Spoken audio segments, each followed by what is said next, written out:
Hello everyone and welcome to the Deep Blue Renegade podcast. My name is Molly, also known as the Deep Blue Renegade, and I'd like to welcome you guys to episode 408. Today is Saturday, April 16, 2022, and I'm glad you could join me today. It is a beautiful sunny day. We started the day with rain and fog, but it cleared up. And it was very blistering, so we didn't have a long walk.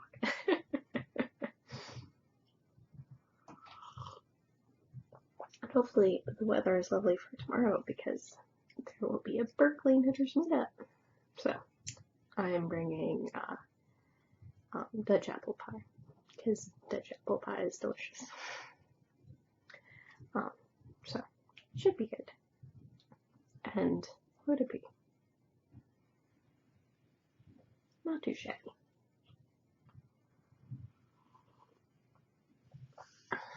I am trying out a different blend of island coffee. It sounded like it may be intriguing, and what would it be? Because I'm just, what would it be? Figuring out if there is a coffee that I like more than their Ethiopian blend. But I do have another contender in the cupboard as well. So, because I guess I'm the sort of person who does not want to have, the same thing all the time. But maybe the same thing most of the time. So it sounded like it was more of a natural process one, not quite. Whatever. It's not bad. So there's that. And this is my annual reminder, make sure you put earrings in. Like, don't lose all that hard work. So, what would it be? I was looking at them and like, maybe. But it turned out that the earrings easily went in. It was a little bit more challenging today, so I may just need to make sure to wear earrings for many days in a row so I don't accidentally heal this one. That would be unfortunate. So, what would it be? You have 2 knitting projects and sort of 1 spinning project, and it might stay that way for a while, as you do, but I do believe I am actually making some really good progress on this one. So, but I guess I'm not to the 1/3 mark yet either, so there's that. So this is the Water Bearer pattern, which is a Jacqueline Cieslak design that I am knitting out of Madeline Tosh Twist DK, and we might finally be to a length where I can, where I get to do something different. It might even be a little bit fast. It's probably fun. I think I'm also just getting distortion. Yeah, we'll see. I haven't measured. So this is, what would it be? This is a shawl collar open front cardigan with set-in sleeves, and I have all of these needles all over the place. But that's just where things are. It uses the Elizabeth Daughtry integrated set-in sleeve method, so it's at this point an awful lot like knitting one of her patterns. So I'm glad I got to try out that technique, or whatever, that methodology, as you do. So, though there was a little bit of difference, the short rows ended up being different on this one. So, would it be to raise the back neck up a little bit? So, what I'm trying to do is fold it a little bit so you can sort of see what's going on, but maybe that's just unclear. But you can see the brioche pattern running through it, you can see the stockinette, which I'm working on right now. It may be the case where I need to pull out the pattern and check and see if I need to start doing some armhole shaping, but I already finished the armhole shaping on the back, and the back just looks sort of hilarious. So the center of the back is here, so not too crazy. And then I ended up opting to put the brioche pattern also on the back as well. So we'll see how well that ends up lining up in the end. But not too crazy. Just slowly but surely working my way along. It is the case where I'm noticing actually some color differences between the different ends of the skein, which are just interesting to say the least. So what would it be? But I concluded that I didn't want to alternate skeins in this section. And so what's going to end up happening is I haven't broken this yarn because I'm going to be working back and forth on it anyway. So that's sort of the thought process there. So I'm working from both ends of this ball of yarn, and there I think you can sort of see the line where it's just a little bit darker on one end of the skein than the other. Oh, I'm not too worried about it. It is my favorite color. I did end up alternating skeins in the body, so I alternated between the swatch yarn and what I had started the sweater with. And I'll be fine with alternating, I think, for the rest of the body. I may not alternate for the sleeves, I may just not mess around with that. And considering that it's sort of picked up and that sort of thing, I'm pretty sure I can knit a sleeve a piece out of the yarn. So coming along nicely so far. So not quite to the 1/3 mark, but definitely heading there. Or if you like break down a sweater into component parts, it should be for like a adult size, not like super positive ease. It should be like 1/3 the yoke, 1/3 the body, and 1/6 each for the sleeves. So so that means I'll probably end up alternating in some of the sleeve yarn to use it up and the whole bit. But so far, so good. Making it extra brioche-licious, as you do.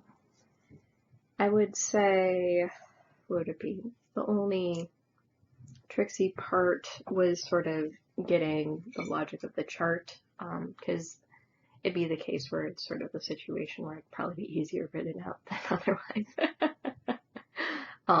But the chart is done in a very clever way so that it can be useful for all of the sizes. Really impressed with Jacqueline's like pattern scaling across the sizes. Would it be put together a pretty easy mnemonic for me, so I know when to work brioche short rows for the collar. So that'd be the case where if you think of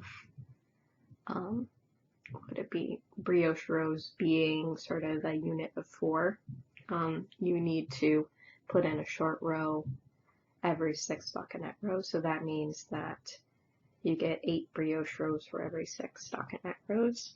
And I didn't do any of that on the back so far, but I may, because at this point there just isn't that much stockinette back there.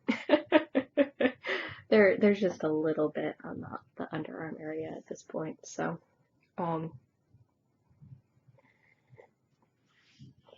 but I'm getting pretty good at sort of hiding that short row, because the short row ends up being sort of at that transition between stockinette and brioche. So not too crazy there. Hopefully I'll be able to maybe show it off a little bit better next time, because I'll actually be able to get it onto my body. Right now, it's just sort of awkwardly off there in space.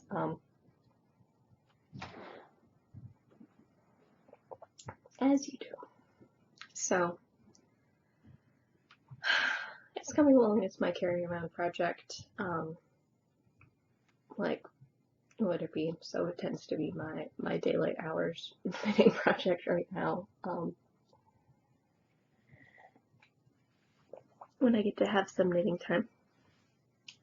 And then my nighttime hours project, I'm not sure it got as much love this week.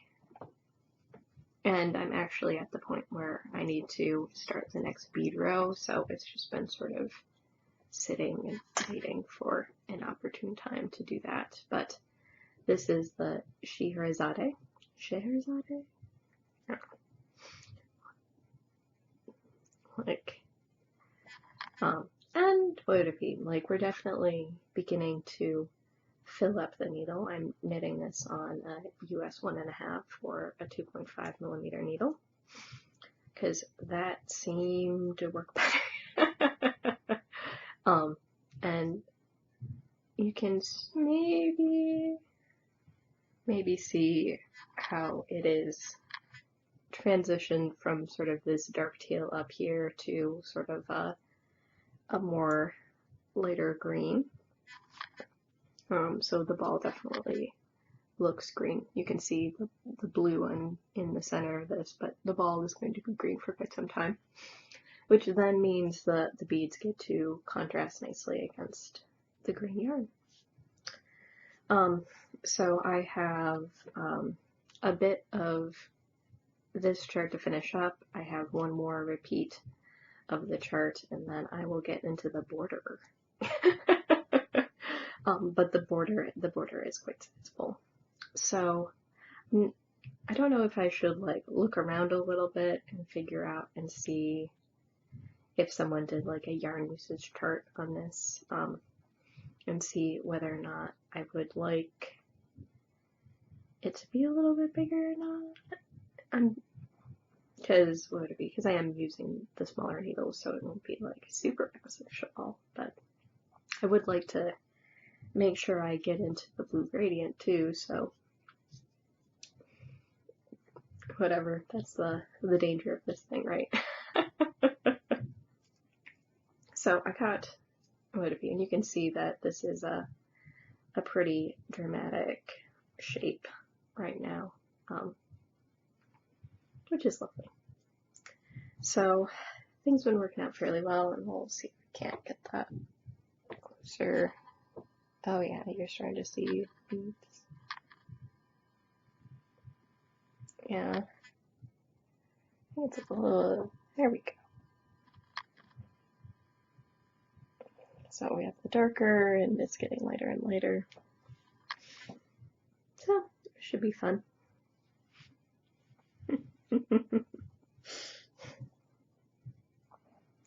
It's like, if we put it on like this, can you see it better? So it should be a lovely shawl. But yeah, for some reason it just wasn't getting as much love this week. I'm not entirely sure why. Maybe I was just more focused on getting to a certain point in my sweater, I'm not sure. It would be nice if I just got into the sleeve or the body though, but oh well.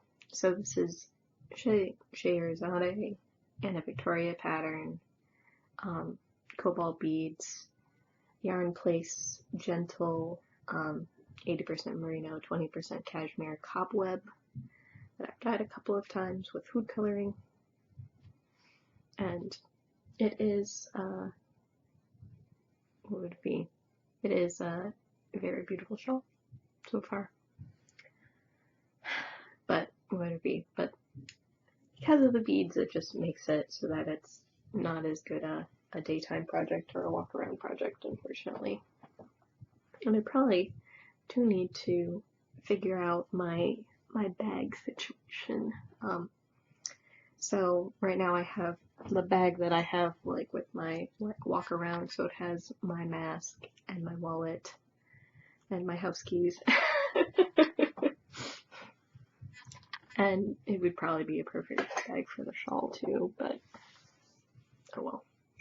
So at some point the sweater will get big enough, it will not live nicely in that bag, and then I'll have to get press another bag into service. So maybe I'll end up taking out my San Francisco bag. We'll see how that goes.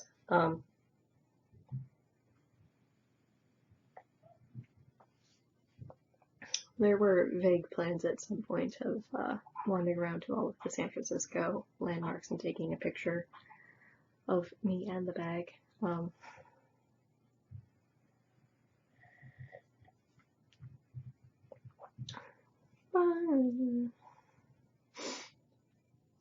Different levels of pain depending. Primarily on that because I live near one of the landmarks.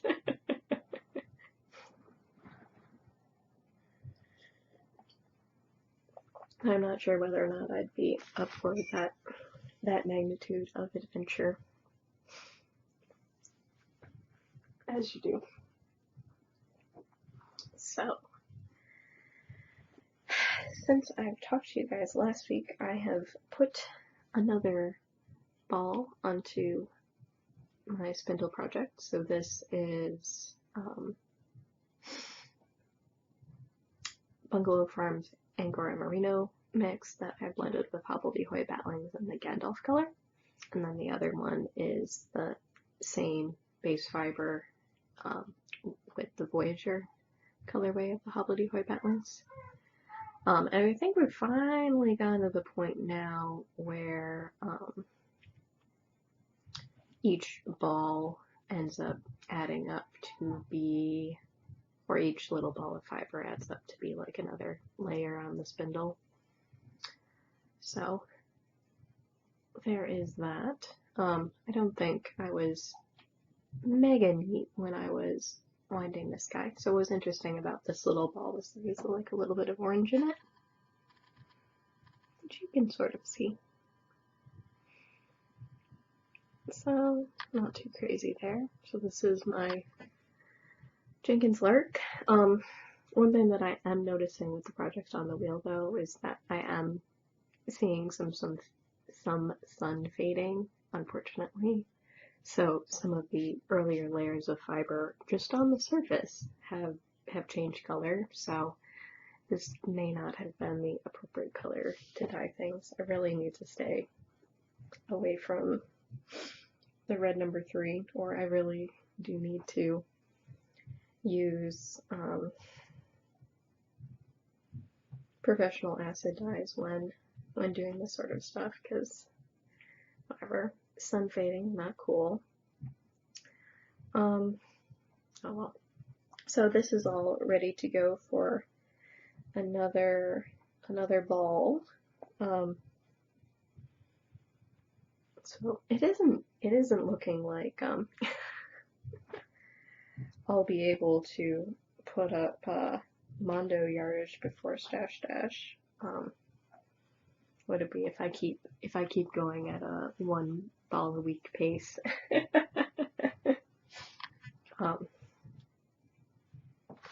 So I know I'm not sure whether or not I want to do that math.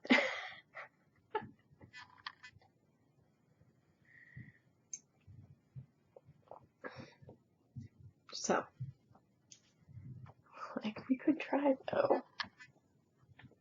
Like, I've definitely made some progress, and some of this space in here is taken up by the other cop, but yeah, I might need to be running a little bit faster than a ball a week if I'm going to get done in any reasonable amount of time. But I could definitely, like, if this is about an ounce, like, I'm not to the ounce of fiber yet on this since I started doing my alternating plan. But it does look like I've been fairly consistent while spinning this, so that's lovely. Oops. Boop, boop, boop. Make sure we're still going. So, whatever. So, definitely have quite a lot more to add to this guy before I get to the halfway point.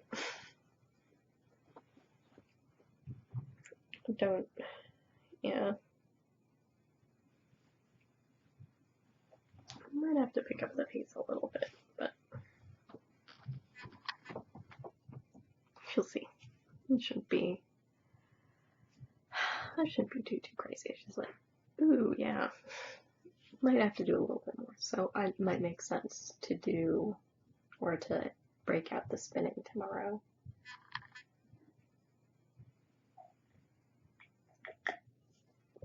Or be a little bit more mindful about doing like the spin 15 a day sort of thing as well.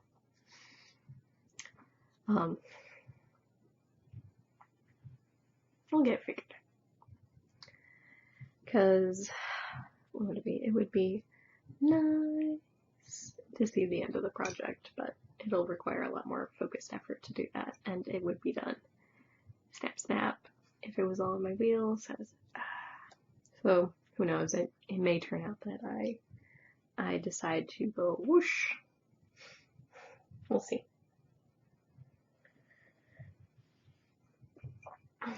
Might do a little bit of weighing and counting afterwards and not share it on the podcast. I know the bowl that I use for sort of tearing purposes has other stuff in it at the moment, so we'll make it work out. But it was funny today because it's like, oh man, how am I gonna get everything done that I want to do today? Be like, it was like I thought there was going to be like whatever, like a family meetup, and then I needed to go to the grocery store to get apples so that I can make apple pie and record the podcast and get all my walking in, and it was fun.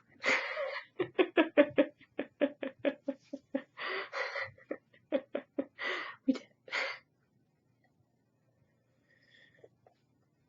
The meeting didn't happen, so we got to have our 2-hour walk at about the right time.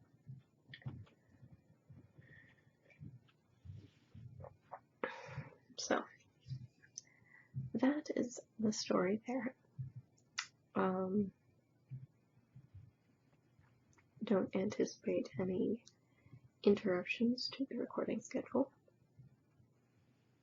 It's gonna be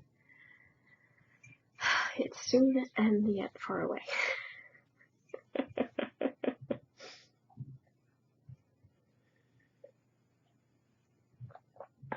And I don't know.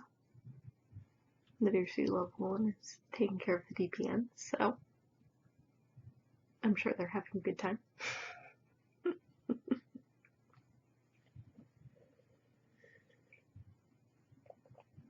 So wrap the solo parenting. It's not preferred though. Yeah.